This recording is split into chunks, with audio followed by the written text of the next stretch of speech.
ഈശോ മിശിഹായ്ക്ക് സ്തുതിയായിരിക്കട്ടെ. കൃപാസന പ്രത്യക്ഷീകരണ പ്രാർത്ഥന.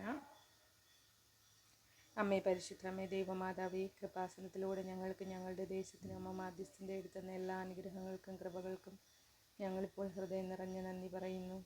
അമ്മേ പരിശുദ്ധ അമ്മേ ദൈവമാതാവേ, 2004 ഡിസംബർ 7-ാം തീയതി ഉച്ച കഴിഞ്ഞ് 2:30 കൃപാസനത്തിൽ സംഭവിച്ച അമ്മയുടെ പ്രത്യക്ഷപ്പെടലിനെ കുറിച്ച് തിരുസഭയ്ക്ക് സമർപ്പിച്ചിരിക്കുന്ന പഠനരേഖകളുടെ മേൽ വസ്തുനിഷ്ഠവും ദൈവശാസ്ത്ര പ്രകാരമുള്ളതുമായ അന്വേഷണ പഠനങ്ങൾ നടത്തി ആ പ്രത്യക്ഷപ്പെടലിലൂടെ പ്രകടമായ ദൈവമാതാവിൻ്റെ പ്രത്യേക കരുതൽ സംരക്ഷണവും വെളിപ്പെടുത്തുന്ന പീഡിതരുടെ ആശ്വാസവും പ്രവാചകന്മാരുടെ രാജ്ഞിയും വാഗ്ദാനത്തിൻ്റെ പേടകവും പ്രപഞ്ചപ്രകൃതിയുടെ മാതാവുമായ പരിശുദ്ധ അമ്മയുടെ ഭക്തി തിരുസഭയിൽ കൂടുതൽ പ്രചരിച്ച് ജീവിതത്തിൻ്റെ ദുരിതാവസ്ഥകളിൽ അകപ്പെട്ട് കഴിയുന്ന അനേകായിരം മക്കൾക്ക് ദൈവത്തിൻ്റെ സാന്നിധ്യവും സന്ധിപ്പും കൂടുതൽ അനുഭവിക്കുക വഴി ആത്മീയ വിശുദ്ധിയും ദൈവശക്തിയും കൈവരിക്കുവാൻ ഞങ്ങളുടെ കുടുംബങ്ങളെ ഇടയാക്കണമേ.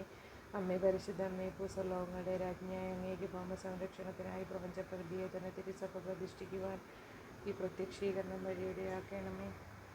അമ്മേ പരിശുദ്ധ അമ്മേ, ജപമാല മാതാവേ, സകല കൃപാസനം പ്രാർത്ഥനകളോട് ചേർത്ത് ഞങ്ങളിപ്പോൾ പ്രാർത്ഥിക്കുന്ന ഈ കുടുംബത്തിൻ്റെ പ്രത്യേക നിയോഗം അമ്മയുടെ പ്രത്യക്ഷീകരണത്തിൻ്റെ അനുഗ്രഹവേളയിൽ സാധിച്ചു തരുവാൻ കഴിയണമേ. ആമേൻ. വിശ്വാസ പ്രമാണം. സർവശക്തനായ പിതാവും ആകാശത്തിൻ്റെയും ഭൂമിയുടെയും സൃഷ്ടാവുമായ ദൈവത്തിൽ ഞാൻ വിശ്വസിക്കുന്നു. അവിടുത്തെ ഏകപുത്രനും ഞങ്ങളുടെ കർത്താവുമായ ഈശോ മിശിഹായിൽ ഞാൻ വിശ്വസിക്കുന്നു. ഈ പുത്രൻ പരിശുദ്ധാത്മാവിൽ ഗർഭസ്ഥനായി കന്യകാമറിയത്തിൽ പിറന്ന് പന്തിയോസ് പിലാത്തോസിൻ്റെ കാലത്ത് പീഡകൾ സഹിച്ച് കുരിശിൽ തറയ്ക്കപ്പെട്ട് മരിച്ച് അടക്കപ്പെട്ട് പാതാളങ്ങളിൽ ഇറങ്ങി മരിച്ചവരുടെ ഇടയിൽ നിന്ന് 3-ാം നാൾ ഉയർത്ത് സ്വർഗത്തിലേക്ക് എഴുന്നള്ളി സർവ്വശക്തിയുള്ള പിതാവായ ദൈവത്തിൻ്റെ വലതുഭാഗത്തിരിക്കുന്നു. അവിടെ നിന്ന് ജീവിക്കുന്നവരെയും മരിച്ചവരെയും വിധിക്കുവാൻ വരുമെന്ന് ഞാൻ വിശ്വസിക്കുന്നു. പരിശുദ്ധാത്മാവിൽ ഞാൻ വിശ്വസിക്കുന്നു. വിശുദ്ധ കത്തോലിക്ക സഭയിലും പുണ്യവാന്മാരുടെ ഐക്യത്തിലും പാപങ്ങളുടെ മോചനത്തിലും ശരീരത്തിൻ്റെ ഉയർപ്പിലും നിത്യമായ ജീവിതത്തിലും ഞാൻ വിശ്വസിക്കുന്നു. ആമീൻ.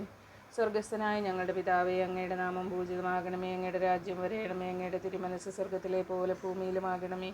അന്നന്ന് വേണ്ടുന്ന ആഹാരം ഇന്ന് ഞങ്ങൾക്ക് തരയണമേ. ഞങ്ങളോട് തെറ്റ് ചെയ്തവരോട് ഞങ്ങൾ ക്ഷമിക്കുന്ന പോലെ ഞങ്ങളുടെ തെറ്റുകൾ ഞങ്ങളോട് ക്ഷമിക്കണമേ. ഞങ്ങളെ പ്രലോഭനങ്ങളിൽ ഉൾപ്പെടുത്തരുതേ, തിന്മയിൽ നിന്ന് ഞങ്ങളെ രക്ഷിക്കണമേ. നന്മ നിറഞ്ഞ മറിയമേ, സ്വസ്തി, കർത്താവ് അങ്ങയോടുകൂടെ സ്ത്രീകളിൽ അങ്ങ് അനുഗ്രഹിക്കപ്പെട്ടവളാകുന്നു.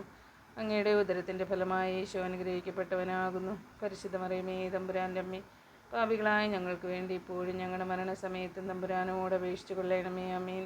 പിതാവിൻ്റെയും പുത്രൻ്റെയും പരിശുദ്ധാത്മാവിൻ്റെയും നാമത്തിൽ. ആമീൻ. അമ്മേ പരിശുദ്ധ അമ്മേ, അമ്മയുടെ പ്രത്യക്ഷീകരണത്തിൻ്റെ അനുഗ്രഹവേളയിൽ ഞങ്ങളുടെ എല്ലാ നിയോഗങ്ങളുടെയും മേലുള്ള സകല മാധ്യസ്ഥ പ്രാർത്ഥനകളും ശക്തമായി ഞങ്ങൾ പ്രാർത്ഥിച്ച് ഈ നിയോഗം സമർപ്പിക്കുന്നു. അമ്മയുടെ പ്രത്യക്ഷീകരണം തന്ന് എല്ലാ നിയോഗങ്ങളും സാധിച്ചു തന്ന് ഞങ്ങൾക്ക് വേണ്ടി മാധ്യസ്ഥം വഹിക്കണമേ. പരിശുദ്ധ അമ്മേ ദൈവമാതാവേ, ഞങ്ങൾക്ക് വേണ്ടി ശക്തമായ മാധ്യസ്ഥം വഹിക്കണമേ. കൽവരിയിലൂടെയുള്ള യാത്രയിൽ അമ്മ ഈശോയുടെ കൂടെ വഴി നടന്ന പൊന്നുമാതാവേ, ഞങ്ങൾക്ക് വേണ്ടി അമ്മ അപേക്ഷിക്കണമേ. പരിശുദ്ധ ജപമാല രാജ്ഞി, ഞങ്ങൾക്ക് വേണ്ടി അപേക്ഷിക്കണമേ. ജപമാല സമർപ്പിച്ച് ജപമാലയുടെ റാണി ജപമാല രാജ്ഞി, ഞങ്ങൾക്ക് വേണ്ടി അങ്ങ് അപേക്ഷിക്കണമേ. അമ്മേ പരിശുദ്ധ അമ്മേ ദൈവമാതാവേ, ഞങ്ങൾക്ക് വേണ്ടി അപേക്ഷിക്കണമേ.